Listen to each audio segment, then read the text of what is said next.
Shalom, selamat pagi Bapak Ibu semua. Selamat hari Minggu buat kita. Mari Salam, kita salam. datang kepada Tuhan, kita masuk dalam firman Tuhan, kita berdoa. Terima kasih Tuhan. Buat pagi hari ini, kami datang dengan penuh pengucapan syukur, sebab Engkau baik, sebab Engkau setia dalam hidup kami. Itu Engkau nyatakan Bapak, ketika pagi hari ini, kami boleh bangun, kami boleh menghirup udara segar, itu semua karena kasih karunia Tuhan. Bapa, kami sudah memuji Engkau, kami sudah menyembah Engkau pada pagi hari ini. Kami bersyukur, kami berterima kasih buat pemeliharaan Tuhan. Dan pada pagi hari ini Tuhan, kami juga rindu diperlengkapi dengan firman Tuhan, sehingga dengan firman-Mu kami semakin kuat, kami semakin semangat, dan roh kami menyala-nyala di dalam Tuhan. Terima kasih Bapak buat pagi hari ini. Kau urapi setiap kami yang hadir pada Zoom meeting pagi hari ini Tuhan. Dimanapun kami berada, biarlah urapan yang dari tempat maha tinggi itu hadir mengurapi kami pribadi lewat pribadi. Sehingga Tuhan, kami boleh merasakan kasih setiamu, merasakan kehangatan cintamu bagi setiap kami. Terima kasih Bapak buat pagi ini, terutama buat hamba-Mu yang akan menyampaikan firman Tuhan. Biarlah Engkau yang senantiasa memperlengkapi, mengurapi, sehingga apa yang disampaikan pagi hari ini Tuhan, itu berkenan di hadapan Tuhan dan sesuai dengan firman-Mu. Terima kasih Bapak, kami sudah siap untuk mendengarkan sabda-Mu di pagi hari ini. Di dalam nama Tuhan Yesus, kami mengucap syukur dan berterima kasih. Haleluya. Amin. Ya, baik. Amin. Kita langsung saja membuka Alkitab kita dari 1 Tesalonika 5 ayat 19, ya, sesuai dengan tema yang diberikan oleh pembina kepada kami atau kepada kita semua di flyer, yaitu dengan tema janganlah padamkan roh, ya. Jadi ini tema dan teksnya sama, simple, luar biasa ya. Yuk mari Bapak Ibu kita bersama-sama membaca firman Tuhan ini dengan segenap hati, roh dan jiwa kita, dan kita imani firman ini hidup di dalam kita. Kita baca ya 1 Tesalonika 5 ayat 19 bersama-sama, 2, 3 ya. Janganlah padamkan roh. Amin. Wow. Firman Tuhan ini sangat simple, ya, mudah dicerna, tapi mengartikannya dalam, ya. Saya kalau bicara roh, apa ya? Kadang-kadang saya nangis gitu, ya. Kenapa? Karena roh itu adalah sebuah pribadi yang luar biasa, ya. Roh Kudus itu adalah pribadi yang luar biasa yang memberikan kita semangat saat kita lemah, yang menopang kita ketika kita tidak berdaya gitu ya. Jadi saya kalau bicara roh itu nggak ada habis-habisnya ya. Pokoknya kita selalu diberkati dengan apa itu roh, ya. Bagaimana peranan Roh Kudus dalam hidup kita. Ya, beberapa bulan terakhir ini juga sering kita mempelajari. Namun pagi hari ini kita spesifik ya untuk membaca ataupun belajar apa itu memadamkan roh gitu ya. Nah, roh itu adalah satu pribadi ya, pribadi Allah, yaitu Tritunggal, sehingga lewat pribadi itulah kita bisa disertai Tuhan walaupun kita beda tempat, beda negara, ya, tapi pribadi itulah yang menyertai kita. Pribadi itulah yang ada di dalam kehidupan kita, dalam hati kita, sehingga kita bisa mempunyai rasa yang sama, mempunyai iman yang sama, mempunyai pola pikir yang sama, ya, seperti karakter Kristus itu karena ada Roh Kudus di dalam kita, ya. Jadi kita sama karena di dalamnya juga sama, ya rohnya di dalamnya sama, seperti itu Bapak Ibu ya. Nah, oleh karena itu Bapak Ibu, pagi hari ini kita mau belajar dulu apa sih arti memadamkan, ya itu ya. Oh, kalau kita memadamkan, yang terbayang di pikiran kita apa? Ada sebuah api, ya, kemudian api itu menyala dan kita berusaha memadamkan agar tidak terjadi yang tidak baik gitu ya. Pasti itu yang pertama di pikiran kita kalau kita mendengarkan kata memadamkan. Nah, namun pagi hari ini yang mau kita padamkan bukan api dunia ya, tapi yang dikatakan di sini oleh Rasul Paulus, Roh Kudus ya, yang ada dalam hati kita. Nah, kita flashback ke belakang, kita sangat tahu ya, memahami bahwa ketika kita sudah menerima Yesus Kristus sebagai Tuhan dan Juru Selamat kita, sejak itu juga bahwa Roh Kudus sudah ada di dalam hati kita. Ya, Roh Kudus sudah menjamin kita, sudah memeteraikan kita bahwa kita ini adalah anak-anak Allah, bahwa kita ini adalah ahli warisnya Allah. Kita berhak mendapatkan seluruh janji-janji Allah yang ada di dalam firman-Nya, ya. Nah, oleh karena itu kita sangat beruntung sebenarnya ketika kita menerima, kita lahir baru, kita mengerti, kita memahami ya. Tapi harus digarisbawahi memahami, mengimani dan mengerti ya. Kalau kita hanya karena Kristen, kita mengikut Kristus itu karena hanya warisan ya. Jadi agama itu ada dua Bapak Ibu ternyata. Pertama agama karena warisan, kedua karena agama karena mengerti, mengimani ya apa yang dia percayai. Nah, kalau hanya karena warisan, maka kita belum mengerti, kita tidak mengerti apa itu Roh Kudus. Nah, tapi ketika kita tahap dewasa, kita mengerti bahwa di dalam hidup orang Kristen itu, ya kelebihannya dengan agama-agama lain itu ada Roh Kudus, ya. Kalau agama lain mereka tidak mengenal Roh Kudus.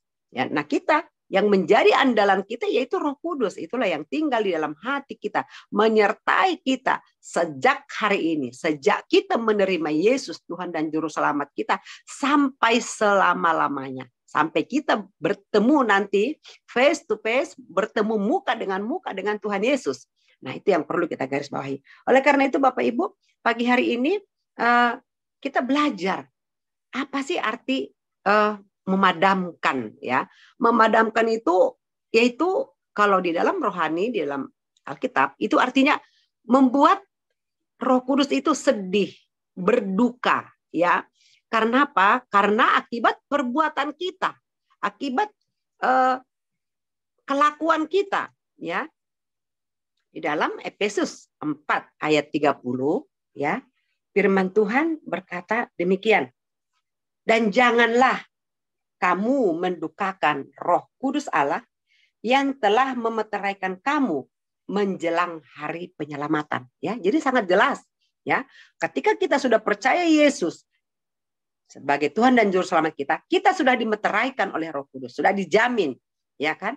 Tapi kita bisa mendukakan Dia ketika kita kapan mendukakan Roh Kudus? Kapan kita padamkan Roh Kudus? Ya, kita bisa baca di dalam Efesus 2 ayat Efesus 4 maksud kami. Efesus 4 ayat 25.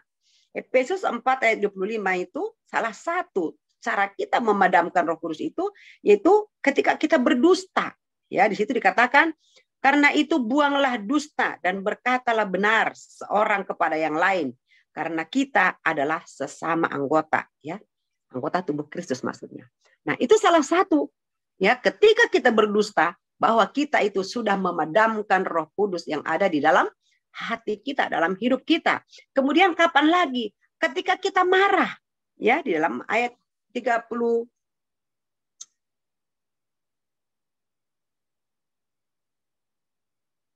ya, maaf. Ya, di dalam Efesus 4 ini ketika kita marah, bahwa itu juga kita sedang ayat 26. Ya, 26. Ayat 26. Baik, terima kasih. Ya, 26 dikatakan apabila kamu menjadi marah, janganlah kamu berbuat dosa. Ya.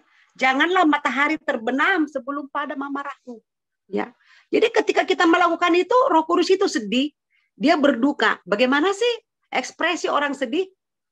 Diam, ya, menangis. Sama ketika kita bersedih, kita tidak bisa berbuat apa-apa. Kita sedih, menangis, hanya melihat, hanya meratap, kok begini ya, gitu ya. Nah, begitu juga dengan pribadi Roh Kudus itu. Ketika kita itu mendukakan dia, memadamkan dia, atau mengekang dia, tidak bekerja dalam hidup kita, maka Roh Kudus itu sedih, dia menangis, dia hanya melihat kita. Aduh, kok begini ya anak saya. Padahal saya sudah jamin, saya sudah bawa dia, sudah tuntun dia kepada Tuhan, tapi ternyata dia masih melakukan ya hal-hal yang lama. Nah, ini memang judul perikopnya juga dikatakan manusia baru ya di Efesus 4 itu. Kalau kita baca ini satu perikop ini luar biasa. Jadi apa manusia baru, apa yang dilarang di situ dan apa yang boleh itu jelas di situ. Nah, jadi ketika kita masih kembali kepada manusia lama kita, kemarahan, berdusta, bahkan percabulan, ya. Itu dikatakan di Efesus 5 ayat 3. Ya, saya bacakan, tetapi percabulan dan rupa-rupa kecemaran atau keserakahan disebut saja pun jangan di antara kamu sebagaimana sepatutnya bagi orang-orang kudus, ya. Jadi termasuk itu tadi serakah, ya, percabulan, itu juga termasuk cara-cara kita mendukakan Roh Kudus, ya, memadamkan Roh Kudus yang ada dalam hati kita. Oleh karena itu Bapak Ibu, Allah tidak mau itu terjadi. Tapi apa? Roh Kudus yang sudah Tuhan taruh di hati kita, hendaknya kita jaga, kita pelihara, bahkan lebih lagi dari situ. Kita setiap hari harus memberikan, menyemangati diri sendiri, ataupun kita membangkitkan semangat kita. Kita datang lewat apa? Lewat datang kepada Tuhan, lewat ibadah seperti ini, salat teduh. Ini salah satu cara kita agar Roh Kudus itu, api Roh itu tetap menyala-nyala di dalam hidup kita.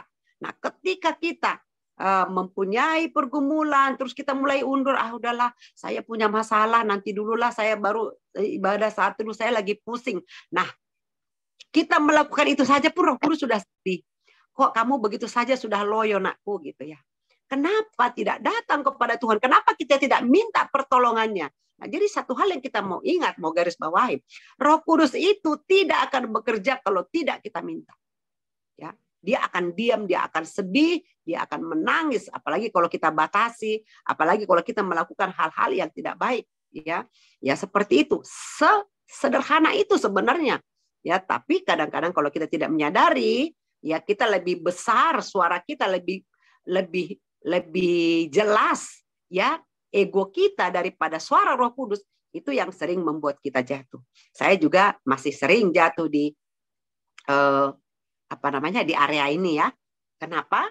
Yaitu tadi kadang-kadang karena situasi, kondisi, anak-anak gitu ya. Ya suara kita lebih besar daripada suara Tuhan. Suara Roh Kudus tidak kedengeran gitu ya. Nah, tapi hari ini kita mau belajar, jangan padamkan ya Roh Kudus yang sudah Tuhan taruh di hati kita, ya. Orang lain tidak punya, kita sudah. Tapi kenapa tidak kita aktifkan? Karena kita tidak mengerti, ya. Oleh karena itu Bapak Ibu, ya, firman Tuhan pagi ini singkat tapi sederhana, dan ini menyangkut kehidupan kita sehari-hari, ya. Maka ketika mulai dari sekarang, ketika kita marah, ya, dan tidak menyelesaikan, ya, kemudian ketika kita juga berbohong, berdusta, ketika kita serakah, ketika kita mengingini milik orang lain, ketika kita iri hati, ya, ketika kita lihat ada kan beberapa seperti itu, orang lain yang tambah barangnya, dia yang demam, meriang. Nah, itu kita sudah mendukakan Roh Kudus. Kita sudah memadamkan Roh Kudus yang ada di dalam hati kita. Mari kita sama-sama Bapak Ibu belajar, ya, bagaimana agar kita tetap semangat. Dan ketika ada Tuhan izinkan itu, cobaan itu untuk menguji iman kita, mari kita datang kepada Tuhan. Kita aktifkan Roh Kudus. Caranya itu saja. Kita aktifkan Roh Kudus. Roh Kudus tolong saya. Tuhan tolong saya. Dan kita harus patahkan itu, ya. satu cara sederhana juga kita sering, ya nggak usah jauh-jauh, di dalam kita memuji menyembah Tuhan, ini juga kita bisa memadamkan Roh Kudus. Kenapa? Nah, saya juga sering mengalami, ya. Kesaksian saya, ya. Kalau saya dulu, ya, kalau saya itu beribadah itu mulai pujian, ya, mulai pujian. Nah, di dalam Alkitab kita sudah belajar, ya, kemarin-kemarin. Ketika kita memuji, ketika kita menaikkan pujian kita, penyembahan kita kepada Tuhan, kita lakukan jangan hanya di bibir, jangan hanya pakai akal pikiran, tapi pakai roh, pakai jiwa dari hati yang paling dalam. Nah, kalau itu kita lakukan, maka kita bisa menangis, kita bisa menikmati hadirat Tuhan, itu luar biasa, indah sekali, gitu kan. Nah, tapi kadang-kadang kita dipengaruhi oleh suasana kita, situasi kita. Nah, saya pernah merasakan seperti itu. Jadi dari rumah saya, ya, ada, katakanlah ada yang tidak beres gitu, ya. Jadi ketika saya penyembahan sampai di gereja itu, saya itu masih kepikiran yang di rumah tadi. Jadi saya nyanyi hanya di bibir saja, ya kan, seperti tadi, "Ku datang Tuhan, baharui." Tapi pikiran saya masih di rumah, mikirin yang tadi masalah itu. Bagaimana ini? Kenapa bisa begitu, gitu kan? Nah, itu tidak fokus dan kita tidak mendapatkan apa-apa seperti itu. Tapi ketika kita bersepakat dengan hati kita, dengan jiwa kita, kita katakan, saya mau datang kepada Tuhan hari ini. Saya putuskan apapun itu, saya datang kepada Tuhan dengan segenap hati. Maka kita datang kepada Tuhan, kita sembah Dia, kita tutup mata, ya. Makanya saya suka lagunya Regina itu, ya. Ya, saat keadaan di sekeliling kita tidak sesuai dengan hati kita, tidak sesuai dengan keinginan kita, kita datang tutup mata kepada Tuhan. Mata kita tertutup tapi hati kita terbuka. Kita datang kepada Tuhan, kita angkat tangan. Ini saya Tuhan, saya nggak sanggup, tapi berikan saya kemampuan, berikan saya pertolongan. Roh Kudus bantu saya agar saya bisa menyelesaikan ini. Nah, itu contoh sederhana, tapi memang itu sangat diperlukan di hari-hari ini, Bapak Ibu. Kenapa? Karena kalau kita tidak menyembah pakai hati, tidak menyembah dari segenap roh dan jiwa kita, dan kita tidak aktifkan Roh Kudus, maka penyembahan kita bisa salah, ya. Makanya sekarang banyak nabi-nabi palsu, ya. Kemarin tim Tarpi sudah menyinggung bahwa hari-hari ini akan banyak nabi-nabi palsu. Mereka punya penafsiran-penafsiran baru yang menurut pikiran mereka itu membuat mempermudah dengan gamblang, atau mungkin mereka punya kepentingan tertentu. Nah, tapi bukan demikian dengan kita, dengan anak Tuhan. Saya melihat di The Power of Love, ya, kita memang benar-benar belajar firman Tuhan itu sesuai dengan Alkitab yang sebenarnya, ya. Nah, jadi kita tidak mempunyai penafsiran sendiri, tapi murni apa yang ada di dalam Alkitab. Nah, oleh karena itu Bapak Ibu, mari pagi hari ini, ya, sekali lagi kita belajar. Jangan kita mendukakan hati Tuhan, mendukakan Roh Kudus. Ya, saya bacakan di dalam Efesus 4 ayat 31, ya, hal-hal yang membuat Roh Kudus berduka di dalam kita. Dia padam, dia tidak bisa berbuat apa-apa, dia terkekang. Ya, dia kita tidak berikan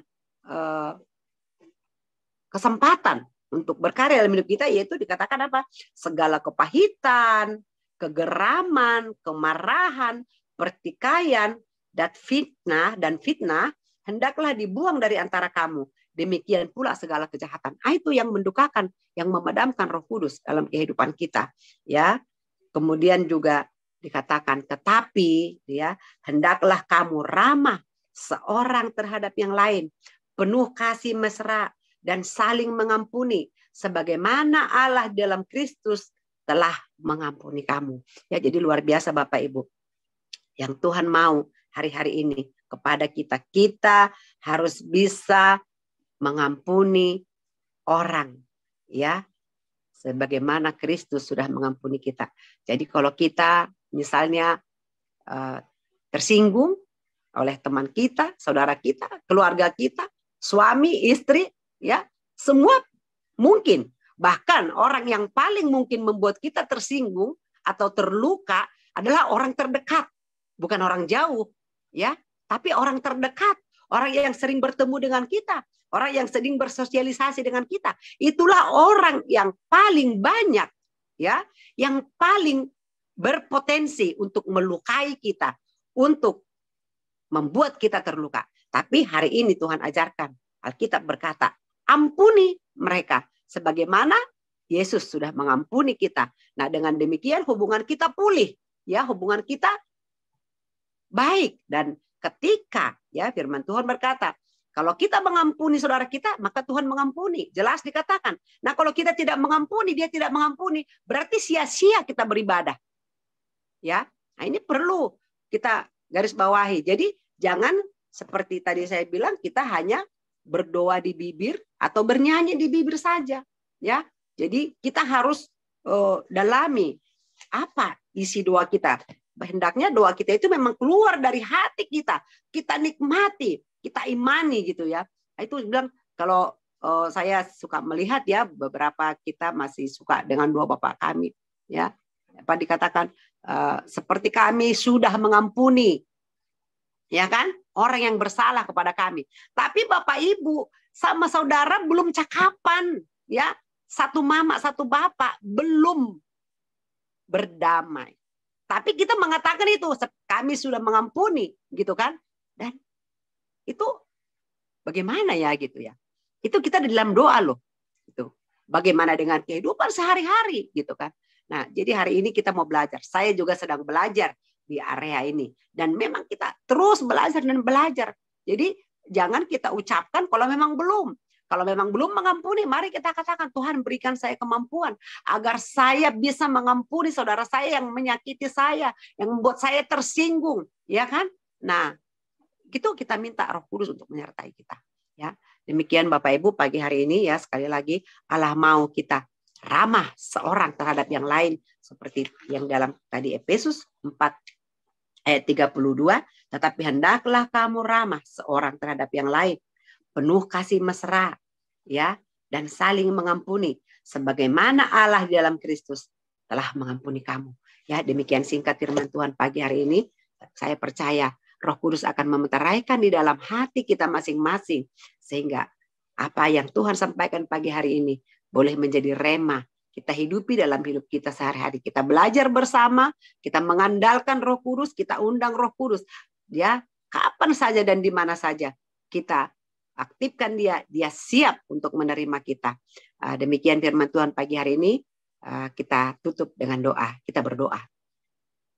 Tuhan, Engkau sudah berfirman kepada kami pada pagi hari ini, agar setiap kami Bapak anak-anak-Mu yang sudah mendengarkan sabda-Mu pagi hari ini, agar kami boleh belajar dan belajar untuk kami menjadi manusia baru, manusia yang sudah Kau tebus, manusia yang sudah Engkau pilih Tuhan. Kami boleh hidup berdampingan satu dengan yang lain, ramah seorang terhadap yang lain, penuh kasih mesra, dan saling mengampuni sebagaimana Kristus sudah mengampuni kami. Itulah yang Tuhan mau, sehingga Roh Kudus-Mu yang sudah ada di dalam hidup kami, dalam hati kami, boleh bekerja senantiasa, boleh menyala-nyala senantiasa. Dan kami boleh berjalan bersama dengan Tuhan. Kami boleh dikuatkan. Kami boleh dihiburkan. Dan setiap apapun yang kami kerjakan di dalam hari-hari kami, itu seturut dengan apa yang Tuhan mau. Terima kasih Bapak buat pagi hari ini. Kami tahu Tuhan, firman-Mu yang kami sampaikan tidak begitu sempurna, tapi kami tahu Roh Kudus akan menolong kami memeteraikan firman Tuhan itu ke dalam setiap hati kami, sehingga apa yang kami dengarkan kami bisa lakukan dalam kehidupan kami sehari-hari. Terima kasih Bapa, terima kasih Yesus, dan terima kasih Roh Kudus yang manis buat pagi hari ini.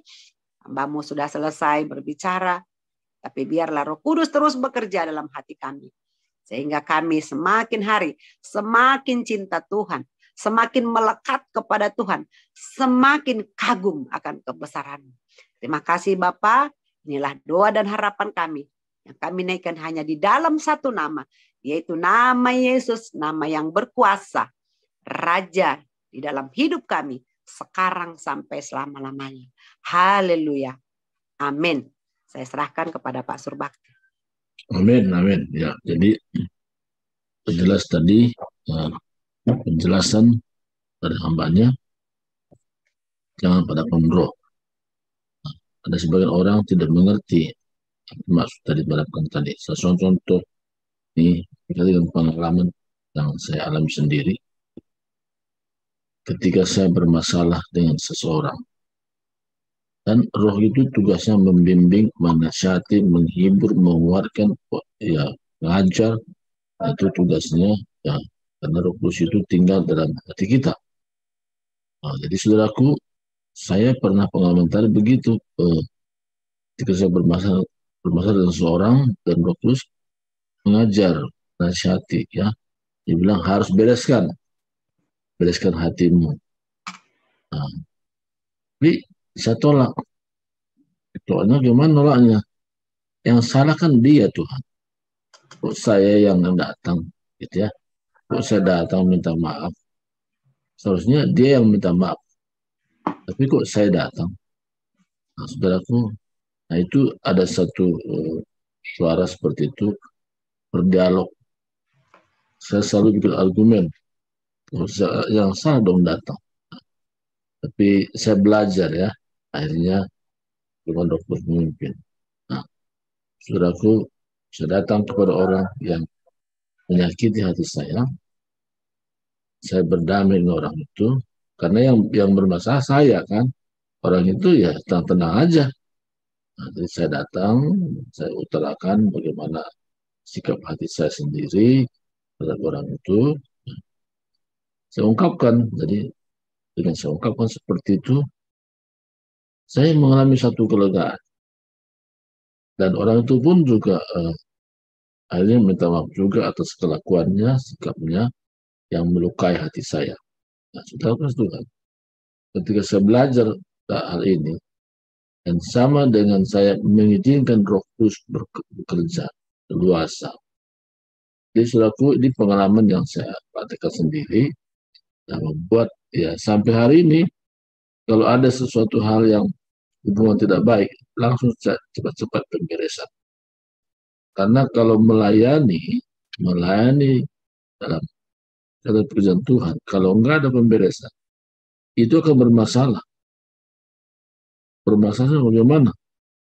Kita baikkan melayani, tapi tanpa ada kuasa sedikit, kita sendiri nggak merasa damai sejahtera. Padahal dikatakan, biarlah rohmu menyala dan layanilah Tuhan. Nah, kalau padam bagaimana, ya kan? Jadi baik semua kata-kata itu bagi huruf mati. Nah, bagi yang menyampaikan juga nggak rasa sukacita, yang mendengar juga nggak sukacita karena wadahnya memang bermasalah, ya wadahnya bermasalah karena kita lah sebagai bait Roh Kudus. Nah, jadi karena wadahnya bermasalah sehingga waktu keluar juga ya bermasalah. Nah, tapi sejak saya mengerti rahasia ini, saya cepat-cepat pemberesan ke orang. Cuman ada kalanya ada batasan ya. Ketika orang ini agak keras sedikit, ya udah yang penting saya sudah pemberesan. Tapi membangun hubungan kerjasama itu saya batasin. Nah, saya lakukan ini satu pengalaman yang saya alami sendiri dengan pembatasan itu. Saya tidak bermasalah ke orang yang dimana pernah saya.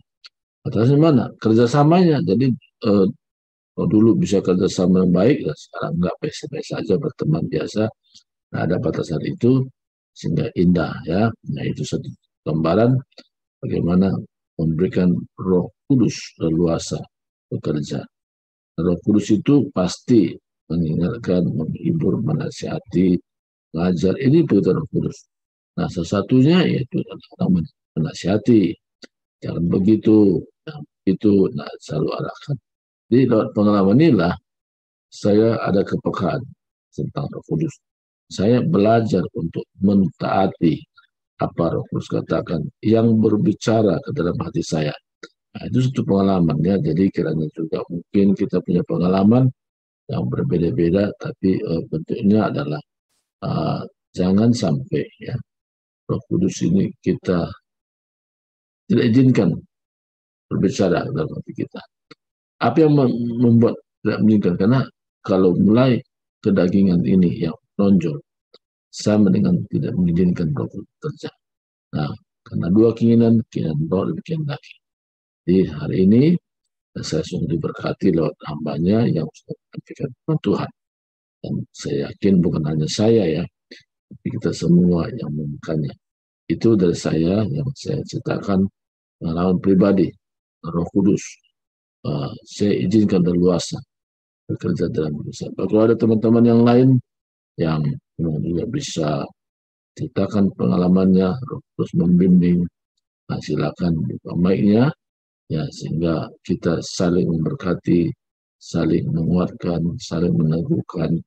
Nah, pada pagi ini silakan siapa yang terkita yang bisa sampaikan sesuatu pengalaman hidupnya, bagaimana terus membimbing. Nah, silakan. Nah, terima kasih. Sampai waktu kepada kita 2-3 orang saja. Ya, nggak terlalu banyak karena waktu kita juga sudah 5:14 ya. Jadi 4 menit satu orang. Ya. Ada antara kita buka videonya.